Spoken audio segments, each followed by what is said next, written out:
Assalamualaikum guys. Okey, saya banyak dapat permintaan. Tak ada ke model LCI? So, hari ni saya ada sebiji BMW F10 N20 2.0 Turbo 2014. Yang ni faceliftnya. So, dia datang dengan body part M Sport.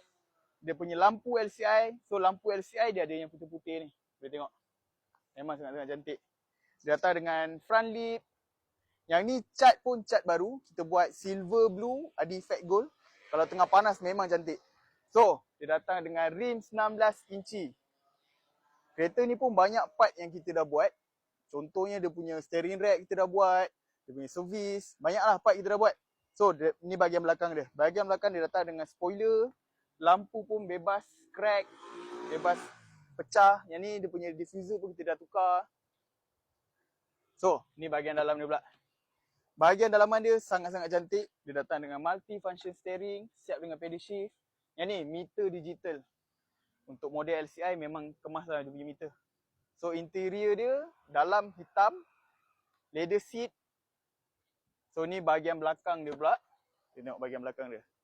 Bahagian belakang pun sangat-sangat cantik. Bebas koyak, bebas kotor. So untuk korang yang tengah mencari model LCI, so yang ni memang untuk korang lah. Siap Puspakom, siap tukar nama, siap warranty kad sekali kita payung 2 tahun. So, korang yang berminat boleh terus PM nombor saya kat bawah. Assalamualaikum. Ciao.